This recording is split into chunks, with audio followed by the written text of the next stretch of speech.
What up? Kumusta kayo mga tawiga? So, here we go again mga kasa for another ride. Yan, Burzo delivery na naman tayo. So, speaking of Burzo, nung forum, andito yung video. May binigay si Burzo na Caltex card. Ito.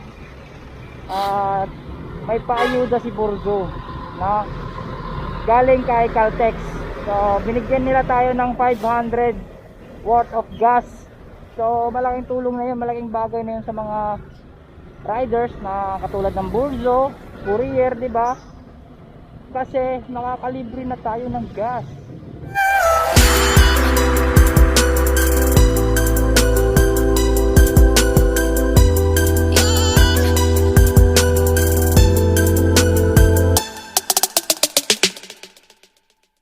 Ito Caltex eh.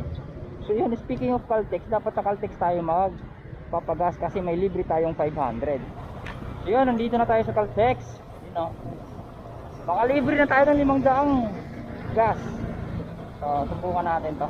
Let's go. Kalibre ng gas, nakalibre ng gas.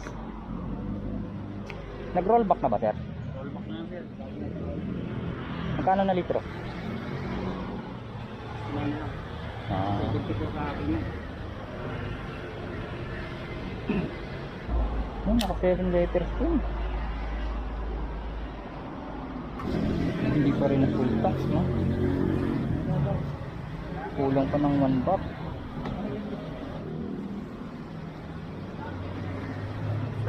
Card lang, oh. Yung card na yun ba, nagagamit pa yon pag ano? Pag naubos na yung laman lang. Ay, hindi na, wala na talaga. Okay, parang disposable lang siya. Akala ko nagagamit sa discount, hindi. Ano yung chef, baba? 5,000 yung laman. Oo. Consume mo na wala na. Okay, wala, 500 lang yun eh. Naloloadan. Hindi na sa lulugan. Tapo na yun, pagtapo. Tapo na pala. Makikita mo yun, sa balat. Wala yun ang pera. Ito ang motor mo. Wala eh, pang kailangan magkayod eh. Ano ka na yan? Gixxer, Gixxer ba yan? Ba't parang iba? yung bagong model, pinakabagong model nila. Yan pa ko pa ang ito. Parang tawag siya ng X-Day. Oo, Diba? Pero susubo. 2020 yung unang labas ng ganitong model eh. Ito pinakaunang labas. Ha? Eh, pasadya mo na yan. Sadya na to, pati ito. Wala talaga yan, oh.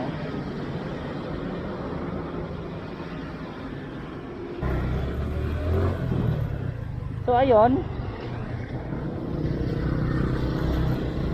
card lang pala tayo po mga kosa. So yun, 7.2, nakita niyo naman 7.2 yung 500 pesos. Yung capacity ng tangke ko is 12 liters, no? So yun, 7 lang. Kaya yun, kulang tayo ng 1 bar. Tayo ng full tank. Pero okay na yun, malaking bagay na rin yun, 500, diba? What is 500? Sinempo ko talaga na nag-rollback, saka ako sa gamitin para at least pa paano, medyo malaki-laki yung liters na makukonsume natin, no? Hindi sayang. Kasi kung nung nakaraan yon, siguro nasa 6.8 or 6.7 lang yun yung liters natin, no? At least ngayon 7.2 na. So yun, salamat sa Burzo sa pag-attend sa amin ng forum. At least may pa 500 sila na pagas sa amin. So salamat Burzo, at salamat din sa Caltex. Natin tong card na to, pang remembrance lang pala, at least remembrance natin sa first time ko nakakuha ng ayuda ni Burzo. Paayuda ni Burzo kahit paano. Ayun, biyahe na ulit tayo mga kosa. Yun lang yung update ko sa free ni Burzo na 500 pesos worth of gas. Oy, alanganin yung liko mo kasi. So yun mga kosa, biyahe ulit tayo.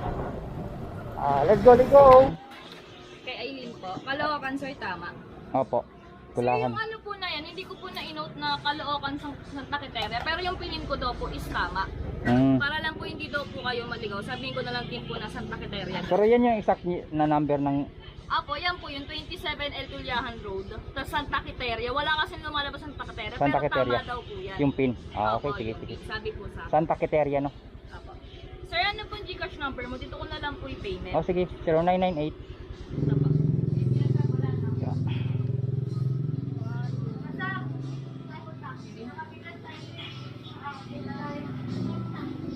Okay, thank you. Po, ingat po.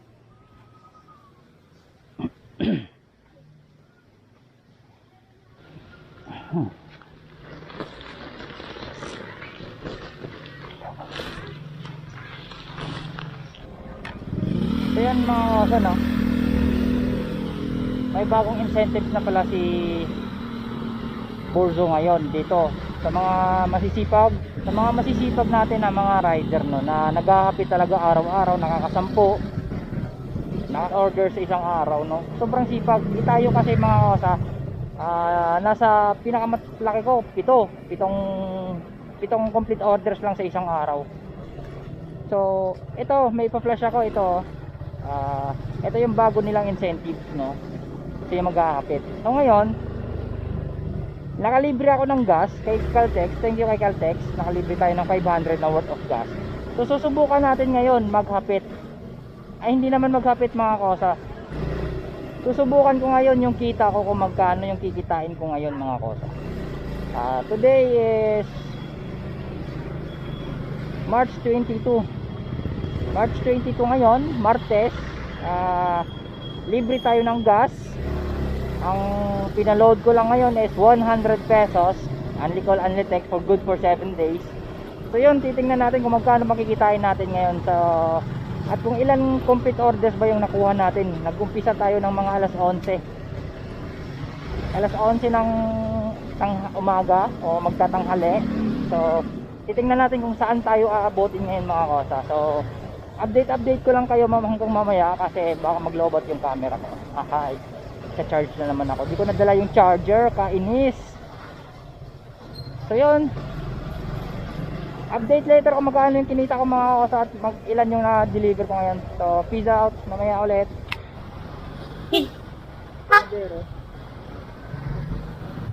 Kain po.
Saan ko mapuntan eh? Tatlo po kasi yung ano. Ready. So yun mga kosa, ginabi na tayo sa deliver ngayon, no? Yun, sa kasamaang palad hindi tayo umabot ng 10 orders, no? Ayan. Yun, no? Sana makaabot tayo ng, kasi pag naka 10 orders, 5 per orders, edi meron tayong 100 na incentives nun, di ba? So kasamang palad hindi tayo umabot ng 10 10 delivery ngayon. So, na-complete ngayon, alas 9 na, 11, 12, 1, 2, 3, 4, 5, 6, 7, 8, 9. So, mga 10 hours mahigit tayo nagbiyahe ngayong araw na to. First time ko nagabihan ng husto nito. Pero, kung mayroon pa sanang malalapit, kukunin ko pa sana, kaso hindi na tayo umabot. 1, 2, 3, 4, 5, 6, 7, 8, 8. So 8. Walang orders lang tayo ngayon mga kosa. Dapat pala inagahan ko kanina para makuha natin yung 10 orders. But anyway, okay na din yung kitaan ngayon. A few moments later. Equals natin mga kosa. So ayan ang kinita natin sa 10 hours nating biyahe. At tapos sa 10 hours na yan,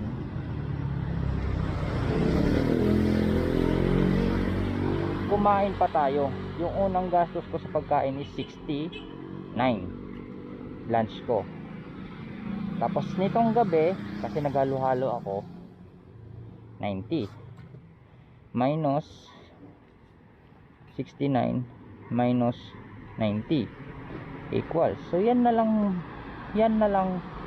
yung kinita ko sa 10 oras mga kosa.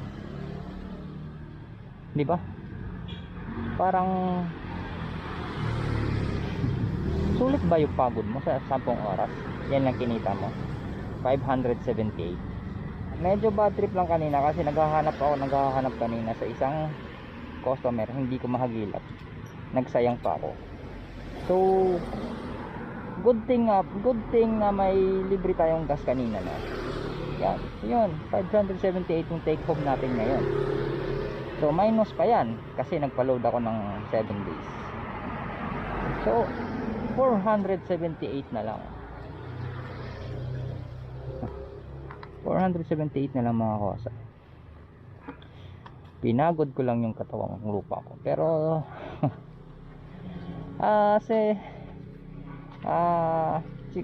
siguro diskarte. Wala akong diskarte.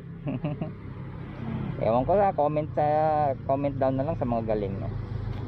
But yun talaga yung rate kasapaang palad. Yung sa 478 sa 10 hours mong binahe, meron ka pang maintenance ng motor nun. Dapat may maintenance ka, di ba? So yun mga kosa, pauwi na pala ako kasi ginabi ako. Grabe, inabot ako ng 10 hours for ngayon lang. Alam mo, hindi naman siya matumal ngayon, pero bakit parang ang baba ng rate na lugi o ewan? Bahala na si Batman. So yun mga kosa, no, yun yung kinita ko. 478 lang kinita ko ngayon for 10 hours. So kayo ba, ganun ba kayo kumita ng ano? Pasalamat nga tayo, di ba? Nakalibre tayo ng gas.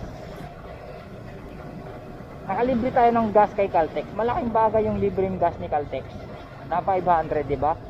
So 4 bars, nabawasan lang siya ng 1 bar, no? Sa 8 orders natin na complete. So ito, nabawasan. Nabawasan lang siya ng 1 bar. So may pangbabiyahe pa tayo bukas, tapos hindi na rin tayo gagastos ng load bukas kasi nga yung 7 days na yung pinaregister natin, only text, tapos may data na rin siya. So nagulat ako, parang ang baba ng kinita ko ngayon mga kasa. Samantaling minsan lumalabas ako ng 8 hours lang or wala pa, nakaka 400 plus na ako, diba? Pero ganun talaga ang buhay natin. Kasi yung 478 na yon, hindi mo rin naman kikitain yon nung nasa bahay ka lang, diba? At least yung 400 pambigay mo na sa motor yon, 400 something pang save mo na sa motor, pang gas para bukas, or pang gulong mo, pang maintenance mo, pang change oil mo. At ganun talaga yung buhay bulyo ngayon mga kosa. Parang napagod ako sa pagtingin ko sa kinita ko, no? Pero wala pa naman yun mga kosa sa malaking bagay yung mga tips na binibigay ng mga customer, di ba? Kasi may mga yun sa tip tayo bumabawi, kumbaga, diba? Sa tip. Sobra. Grabe naman si Borzo. Nagulat ako 10 hours ako magbiyahe ngayon tapos ganun lang kinita mo. Napakahirap. Wala pa medyo siguro mga nasa 100 din yung tip ko. Kasi kanina meron nagbigay sa akin 50 tip. Tapos ngayon merong mga sa walong yon merong mga tip lahat halos. Mga piso-piso, dos, may 5 piso, may 20, may kanina yung pinakamalaki ko 50 yung pinakamalaki kong tip, no? So yun lang, tip lang yung bumubuhay sa atin mga kosa. Tawag ito pag courier ka, weather yung kita mo, diba? Pasertihan din lang yun naman. Pero kung matyaga ka talaga sa mundo ng mga courier or sa mga bilang isang rider, kikita ka naman. Kumbaga matyagaan lang talaga. Ewan ko kung sa inyo kung lugi ba. Siguro, maybe, posible. Oo, dami nagsasabi lugi. Ganun talaga mga kosa eh. Nakikigamit tayo ng apps nila para kumita tayo. Wala tayong magagawa. Kaya pala kunin ang incentives nila. Grabe naman yung incentives nila. Ang diskarte nun sa 10 orders, ang kukunin mo is malapitan lang. So, pag matyaga ka na may malapitan na nag-o-order, yun lang din. Kaso, hindi ko rin bet yun eh. Kasi, hindi naman lahat ng orders malapitan eh. Diba? Kalimitan sa mga orders, sa mga ganito, malayuan talaga. So, hindi rin natin masasabi na swerte-swerte, kaya nga sinasabi lang na swerte-swerte lang talaga yung courier. May time na big time ka, may time din na wala, broke ka. So, abot ka na, lutang ka ng mga kosa eh, no? Ay, nako. Ewan ko ba kung mali yung diskarte ko? Basta comment down lang yung mga magagaling dyan, magagaling mag-boss. Sinasabi ko na naman na sinisiraan ko si Borzo, no? Hindi ko sinisiraan si Borzo. Ino-open up ko lang kung magkano yung kita ko ngayong araw na to. Pero nagulat lang talaga ako. Ganun kababa sa 10 hours kong binahe. Wala talaga ngayon. Yun lang po. Thank you for watching mga kosa. Yan. Tulungan, panoorin nyo lang ako mga kosa, kahit pa paano bigyan nyo na lang ako ng views. Kahit i-bash nyo ako dyan, okay lang, bigyan nyo ako ng views para naman makasahod na ako kay YouTube, kahit pa paano may pang suporta tayo sa pang maintenance kay Micro. Goal yung 10 oras or okay lang, comment down below. Thank you, peace out.